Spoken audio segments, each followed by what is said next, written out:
तो दोस्तों नमस्कार, मैं हूं अनिल और रेसलिंग सुपर धमाल में आपका स्वागत है। तो दोस्तों रेसलमेनिया 41 के आयोजन में अब बस कुछ ही दिन बचे हुए हैं। एक हफ्ते से भी कम का समय बचा हुआ है और फैंस जो हैं दुनिया भर के बहुत ज्यादा एक्साइटेड हैं इस मेगा इवेंट के लिए। और साथ ही साथ आपको बता दें कि बहुत बड़े और तगड़े मुकाबले इस बार हमें देखने को मिलने वाले हैं। जेकब फाटू हो, एलए नाइट के सामने इनका मुकाबला होगा, ट्रिपल थ्रेट मुकाबला होगा Roman Reigns, Seth Rollins, CM Punk के बीच, और एक और ट्रिपल थ्रेट मुकाबला वुमेन्स वर्ल्ड चैंपियनशिप के लिए होगा रिया रिप्ली, बियांका बेलेयर और इयो स्काई। बहुत ही तगड़े तगड़े मुकाबले हैं दोस्तों। वुमेन्स डिवीजन के भी इंटरकॉन्टिनेंटल चैंपियनशिप दांव पर होगी, वर्ल्ड हेवीवेट चैंपियनशिप दांव पर होगी, अनडिस्प्यूटेड डब्ल्यूडब्ल्यूई चैंपियनशिप दांव पर होगी। Charlotte Flair versus Tiffany Stratton मुकाबला बहुत ही बड़ा मुकाबला होने वाला है, मुझे ऐसा लगता है। वर्ल्ड हेवीवेट चैंपियनशिप के लिए गुंथर का सामना करने वाले हैं मेन इवेंट जे उसो। और साथ के साथ हमने आपको बताया किस प्रकार राइवलरी रही है Cody Rhodes versus John Cena की। तो इस वीडियो में मैं आपको बताने वाला हूं किस प्रकार अंत हो सकता है, कैसा यह मुकाबला हो सकता है John Cena versus Cody Rhodes के बीच अनडिस्प्यूटेड डब्ल्यूडब्ल्यूई टाइटल के। और साथ के साथ क्या रैंडी ऑर्टन को कोई मैच यहां पर मिल पाएगा रेसलमेनिया 41 के लिए, वो पूरी तरह से फिट हैं। कोई बहुत सारे लोग ऐसा कह रहे हैं कि निक एल्डिस के साथ उनका मुकाबला होगा, कई कह रहे हैं कि सोलो सिकोआ के साथ उनका मुकाबला हो सकता है, और कई कह रहे हैं कि कोडी रोड्स और जॉन सीना के बीच उनके बीच जो है वहां पर वो इंटरप्ट कर सकते हैं। तो कोडी रोड्स जॉन सीना के बारे में तो मैं आपको बताने वाला हूं, लेकिन रैंडी ऑर्टन के लिए अभी फिलहाल कोई भी अपडेट नहीं है। फिलहाल बताया जा रहा है कि निक एल्डिस के साथ उनका मुकाबला हो सकता है, या होगा सोलो सिकोआ के साथ, या मुझे लगता है कि किसी मैच में वो दखल कर सकते हैं। या फिर इसके अलावा आपको बता दें ब्रॉक लेसनर के बारे में भी बातें हो रही हैं उनके रिटर्न्स को लेकर। हालांकि रिपोर्ट्स में कुछ भी नहीं बताया जा रहा कि उनकी वापसी कब होगी, लेकिन आपको बता दें कि जिस प्रकार कोडी रोड्स ने स्मैकडाउन में जो है इनके नाम का जिक्र किया, उससे थोड़ी ऐसा लग रहा था, संभावनाएं बन रही थी कि ब्रॉक लेसनर वापसी करेंगे रेसलमेनिया 41 के लिए, लेकिन किसी भी रिपोर्ट में ऐसा दावा फिलहाल अब नहीं किया जा रहा। तो ब्रॉक लेसनर फैंस के लिए बुरी खबर है। हालांकि सरप्राइज रिटर्न कभी भी हो सकता है। ब्रॉक लेसनर आएंगे नहीं आएंगे दोस्तों, ये तो हमें रेसलमेनिया में ही पता चलेगा। लेकिन फिलहाल अब हम बढ़ेंगे अपनी फाइनल स्टोरी, मेन इवेंट जिसके बारे में ये वीडियो है। क्या जॉन सीना रचेंगे इतिहास? क्या बनेंगे 17 time world champion? Undisputed WWE championship के लिए रेसलमेनिया 41 के नाइट 2 में होगा मेन इवेंट। कोडी रोड्स को दोस्तों 1 साल हो चुका है अपने रेसलमेनिया रन के दौरान, और रेसलमेनिया 40 यानी पिछले साल उन्होंने रोमन रेंज को हराकर अपना सपना पूरा किया था, अपनी कहानी को पूरा किया था। लेकिन इस बार क्या कहानी पूरी तरह से बनाएंगे जॉन सीना? इस बार आपको बता दें बेबी फेस जॉन सीना अगर होते तो हम समझ सकते थे कि इस मुकाबले में जीत होगी कोडी रोड्स की। लेकिन अब कई एक्सपर्ट्स और कई रिपोर्टर्स का ऐसा मानना है, कई रिपोर्ट्स में ऐसा बताया जा रहा है कि जॉन सीना की जीत होगी। हालांकि कुछ ऐसा मानते हैं कि कोडी रोड्स टाइटल को रिटेन करेंगे, लेकिन कुछ कारणों से मैंने आपको पहले भी बताया है कि लगता है कि जॉन सीना की जीत होगी, और कई कारणों के बारे में हम बात करने वाले हैं आज के इस वीडियो में। इसलिए वीडियो के अंत तक बने रहें, और अगर आप चैनल पर नए हैं दोस्तों, सब्सक्राइब करने के बाद ऑल पर क्लिक जरूर करें। तो चलिए दोस्तों बात करते हैं इस मैच की। तो सबसे पहले एलिमिनेशन चेंबर 2025 में हमने देखा किस प्रकार जॉन सीना ने रॉक के इशारे पर अपने आप को, अपनी आत्मा को बेचा और हील टर्न लिया 21-22 सालों के बाद। उसके बाद उन्होंने ब्रूटल अटैक किया कोडी रोड्स पर। इस प्रकार का अटैक तो पूरी दुनिया हैरान रह गई थी जॉन सीना के हील टर्न के बारे में, क्योंकि किसी ने भी ये उम्मीद नहीं की थी कि जॉन सीना साल के अपने आखिरी करियर के दौरान जो है ऐसा कदम उठाएंगे, लेकिन उन्होंने उठा दिया। उसके बाद कोडी रोड्स ने हालिया रॉ के जो एपिसोड हुआ था वहां पर जो है अटैक किया, क्रॉस रोड्स देकर जॉन सीना को धराशायी किया। लेकिन अब जो आने वाला है स्मैकडाउन का आखिरी एपिसोड रेसलमेनिया से पहले, वहां होने वाली है जॉन सीना की वापसी। तो जॉन सीना और कोडी रोड्स मुझे लगता है एक बार फिर ब्रॉल होगा, और जॉन सीना का पलड़ा भारी रह सकता है। रॉक आ सकते हैं उस स्मैकडाउन के मेगा इवेंट में। लेकिन रेसलमेनिया 41 जीतने का कारण आइए आपको बताते हैं। तो दोस्तों सबसे पहला कारण तो यह है कि वो अब इस समय हील हैं। 23 सालों के बाद जॉन सीना हील बने हैं, तो ऐसे में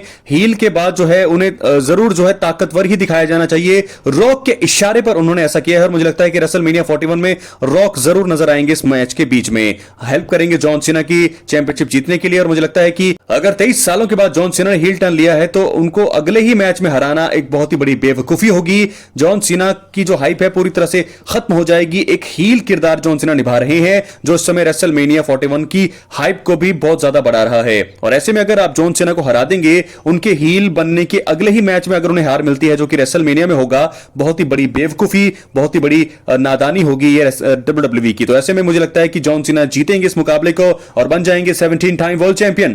तो कोडी रोड्स की बादशाह का अंत होने वाला है है रेसलमेनिया 41 में। यह था पहला कारण, क्योंकि वो हील है, और दूसरा कारण यह है कि उनका ये आखिरी रेसलमेनिया भी है, आखिरी रेसलमेनिया है और आखिरी जो है इनका ये सफर है WWE करियर में। तो मुझे लगता है कि उनको जीतना चाहिए, क्योंकि रेसलमेनिया 41 अगर जॉन सीना नहीं जीतेंगे तो किस इवेंट में उन्हें आप जिताएंगे? क्या समर स्लैम में? लेकिन नहीं, वो उस टाइम मुझे लगता है बहुत ज्यादा देर होगी, ज्यादा समय वो चैंपियन नहीं रह पाएंगे, क्योंकि अगर जॉन सीना रेसलमेनिया जीतते हैं तो उसके बाद भी 8-9 महीने बचे हुए हैं इस साल के, और वहां पर जो है जॉन सीना अपनी बादशाहत को बरकरार रख सकते हैं, बहुत ही अच्छा वो रन दे सकते हैं WWE को अपने आखिरी साल में। तो दोस्तों ऐसे में जॉन सीना का जीतना अब तो बनता है। कोडी रोड्स के टाइटल रन को लोगों ने देखा, एक साल तक उन्होंने कमाल का काम किया बिजनेस के लिए, हर एक चीज के लिए उन्होंने हर बार जो है अपने टाइटल को डिफेंड किया, लेकिन इस बार मुझे लगता है कि कोडी रोड्स की हार होने वाली है, और जॉन सीना की हार का मुझे लगता नहीं कि कोई कारण होगा। इंटरप्शन बहुत मिलेगी, दखलंदाजी बहुत हमें देखने को मिलेगी, तो मुझे ऐसा लगता है कि बहुत सारे रीजन होंगे इस मुकाबले में कोडी रोड्स के साइड कौन होगा, क्योंकि जब ये मुकाबला बीच में आएगा, यानी कि तब इस मैच को 10, 15, 20 मिनट हो जाएंगे, तो जॉन सीना की हेल्प करने कोडी रोड्स रॉक आ सकते हैं, उसके साथ ट्रेविस स्कॉट आ सकते हैं, और कोई ना कोई और भी आ सकता है जो जॉन सीना की हेल्प करे। जे उसो की बात की जा रही है,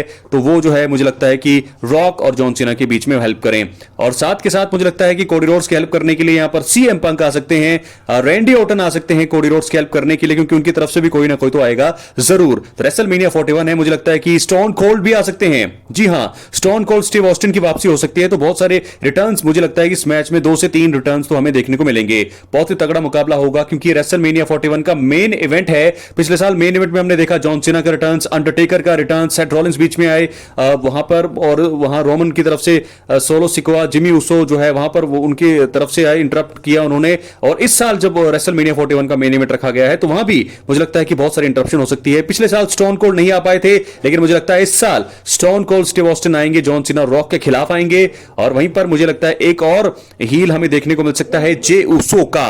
जी हां, इस मुकाबले में John Cena versus Cody Rhodes undisputed WWE championship के मैच में मुझे लगता है कि जे उसो एक अहम किरदार निभा सकते हैं, क्योंकि रॉक आ चुके होंगे, ट्रेविस स्कॉट आ चुके होंगे, उनको धराशायी करेंगे stone cold Steve Austin, Randy Orton, और आखिर में मुझे लगता है आएंगे जे उसो। कोडी रोड्स को लगेगा कि जे उसो उनके लिए आए हैं, लेकिन तभी वो पलटवार करते हुए स्पीयर या बोल सकते हैं कि वो लगा सकते हैं और जॉन सीना की हेल्प कर सकते हैं। ये अगर नजारा हमें देखने को मिल गया, बहुत सारी चीजें, तो बहुत मजा आएगा। हालांकि जॉन सीना की हेल्प यहां पर रैंडी ऑर्टन भी कर सकते हैं।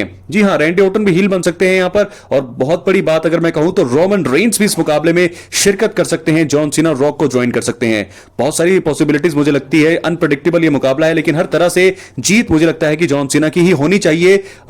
रेसलमेनिया के हिसाब से, एक स्टोरी के हिसाब से, एक स्क्रिप्ट के हिसाब से मुझे लगता है कि जॉन सीना को जीत मिलनी चाहिए, क्योंकि एक हील बने हैं 23 सालों के बाद, पहले मैच में हारना बहुत ही बड़ी बेवकूफी होगी। साथ के साथ आखिरी रेसलमेनिया है उनका, और उनकी जो स्ट्रीक है सिंगल्स मुकाबले में हारने की, वो भी टूट जाएगी, क्योंकि 7-8 साल वो सिंगल्स मैच में जीते नहीं है, तो वो भी एक स्ट्रीक का टूटना तो बनता है, क्योंकि लगातार उनको बहुत टाइम हो गया कि वो जीते ही नहीं है, लगातार 7-8 साल हो गए उनको सिंगल्स मुकाबले में जॉन सीना को जीत नहीं मिली है, तो इसलिए उनको ये मैच जीतना चाहिए। तो बहुत सारे कारण है, कम से कम 4 से 5 कारण मैंने आपको बता दिए हैं जॉन सीना के जीतने के, और मुझे ऐसा लगता है कि रिक फ्लेयर जो है 16 टाइम वर्ल्ड चैंपियन के, उनके साथ टाई है। रिक फ्लेयर भी इस मुकाबले में जरूर उनके सामने उनको जरूर हेल्प करेंगे कोडी रोड्स को, लेकिन एक बार फिर जो है जॉन सीना जो है उनके सामने 17 टाइम वर्ल्ड चैंपियन बनकर इतिहास रचने वाले हैं। जीत तो होनी चाहिए दोस्तों जॉन सीना की। क्या लगता है बाकी आपको? अपनी राय कमेंट बॉक्स में जरूर दें। क्या कोडी रोड्स कर लेंगे टाइटल रिटेन, या जॉन सीना रचेंगे इतिहास, बन जाएंगे 17 टाइम वर्ल्ड चैंपियन? बहुत बहुत धन्यवाद।